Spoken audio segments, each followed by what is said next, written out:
জীৱনৰ চৰম সিদ্ধান্ত এগৰাকী মহিলা আৰক্ষী জোৱানৰ কৰ্তব্যস্থলীতে চৰম সিদ্ধান্ত ল'লে অপৰ্ণা পণ্ডিতে বুকুত অজস্ৰ সপোন লৈ আৰক্ষীত যোগদান কৰিছিল অপৰ্ণাই মাণ্ডাকাটা বেটেলিয়ন শিবিৰত অঘটন এগৰাকী মহিলা আৰক্ষী জোৱানে ল'লে জীৱনৰ চৰম সিদ্ধান্ত মহিলা আৰক্ষী জোৱানগৰাকীৰ নাম অপৰ্ণা পণ্ডিত বুকাজানৰ এইগৰাকী যুৱতীয়ে বুকুত অজস্ৰ সপোন লৈ আৰক্ষীত যোগদান কৰিছিল সোমবাৰে বেটেলিয়ন শিবিৰৰ বেৰেকত থকা 5গৰাকী জোৱানৰ 3গৰাকীৰ ডিউটি থকাৰ বাবে অপৰ্ণাসহ আনগৰাকী জোৱান বেৰেকত আছিল সহকৰ্মীগৰাকী টোপনি অহাৰ পাছতেই এই চৰম সিদ্ধান্ত গ্ৰহণ কৰে অপৰ্ণাই কিন্তু এই ঘটনা কেনেকৈ সংঘটিত হ'ল সেয়া বৰ্তমানেও অজ্ঞাত ৰাতিৰ ঘটনা ৰাতি মানে তাত ওমেন ব্ৰেকত মানে ওমেন আছিল মাত্ৰ এজনী দুজনত মানে 5জনে আছে 5জনৰ মানে 3জনৰ ডিউটি আছিলে 2জন আছিল তাতে এজন ফুলে খোৱাৰ পাছত মানে কথা চথা পাতি আছে ফোনত পাতি মানে তাৰপিছত আৰু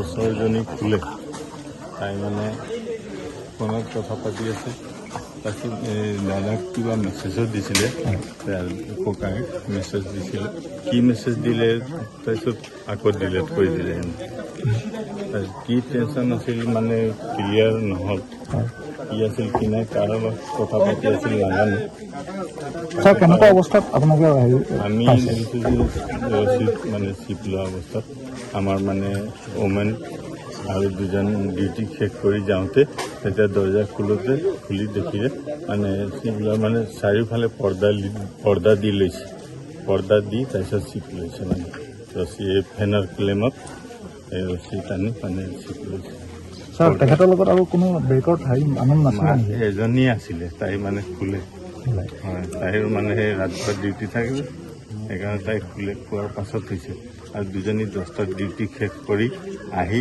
যেতিয়া ৰুমত সোমায় তেতিয়া দেখে যে তাই মানে চিপ লৈ হেৰি ছাৰ আপুনি এনে কি ভাবে তেখেতে কিবা মানসিক কিবা কষ্ট পাই আছিলে নেকি কষ্ট পাই আছিল যদিও আমাক তেনেকৈ কিন্তু কোৱা নাছিলে ক'লেতো তাৰ কিবা নিবাৰণটো আছে নিশ্চয় আছে কিন্তু তেনেকৈ একো কোৱা নাছিলে তাই তাইৰ মনতে আছিলে নোট কিবা এটা মানে শুনিছোঁ কিবা এটা পাইছে এই থানাৰ লোকেল অচি ছাৰে এইটো লৈ থৈছে চিনিয়ৰ কোনোবা মানে হেৰি কৰিছে টৰ্চাৰ স্যাৰ যিহেতু এতিয়া আপোনালোকৰ মানুহ আছিলে হয় তো আপোনালোকে এতিয়া জাষ্টিছৰ বিষয়টো আপোনালোকে অলপতো কিবা ভাবি থৈছে আমি এতিয়া তেনেকৈতো ক'ব নোৱাৰিম কাৰণ এতিয়া এইটো কেছটোতো আমাৰ ওপৰত নাই থানাৰ আণ্ডাৰত অচি ছাৰৰ আণ্ডাৰত বা এটা চাৰিআলি অচি আণ্ডাৰত আছে গতিকে আমাকতো ওচৰত যাবও দিয়া নাই তেওঁলোকে লৈছে হেৰি এতিয়া কি হয় কি নাই আমি তাইৰ মানে মোবাইলত চিজ কৰি লৈছে মোবাইলত তাৰ লগত কি কথা পাতিছে কি নাই পাছত মোবাইল চালে হয়তো গম পোৱা যাব ছাৰ শুনিছোঁ নোটত চিনিয়ৰ কিবা প্ৰেছাৰ আহিছে বুলি নোটত লিখা হৈছে বুলি এই বিষয়ে আপুনি কি ক'ব যদি প্ৰেছাৰ আহিছে তেনেকৈ মানে তেতিয়াহ'লে ধৰা পৰিব কিবা যদি আছে তেনেকৈ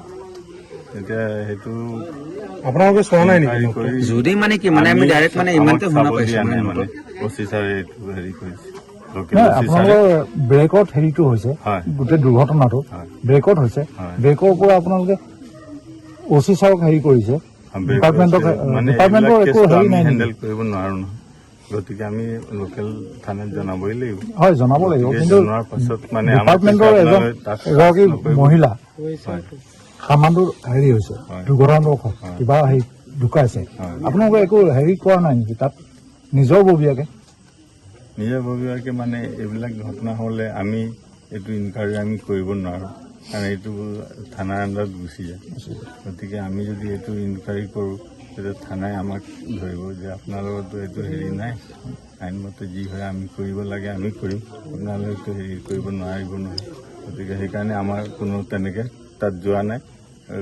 দৰ্জাটো লক কৰি দিয়া হৈছে তাৰপিছত অচি ছাৰক মতা হ'ল মহিলাগৰাকী কেনেকুৱা এনেকৈ ডিউটিৰ কৰ্তব্যবোধত কৰ্তব্যটো ভালে আছে ডিচিপ্লিন চব ভালে আছে তেনেকৈ আমি তেনেকৈ বেয়া একো হেৰি কোৱা নাই। ৰুমমেটজনী থকাৰ অৱস্থাত ভিতৰতে তেখেতে তেতিয়াই সেইটো ঘটনাটো সংঘটিত কৰিছে নে? তেতিয়া হৈছে তাই ৰুমতে আছিলে, আনগৰাকী ৰুমতে আছিলে। আনজনী ৰুমতে আছিল। তাই শুলে মানে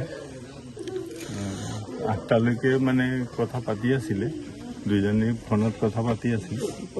তাই সেইটো কোণাত, এইটো কোণাত, দুইজনী দুইটো কোণাত আছিলে।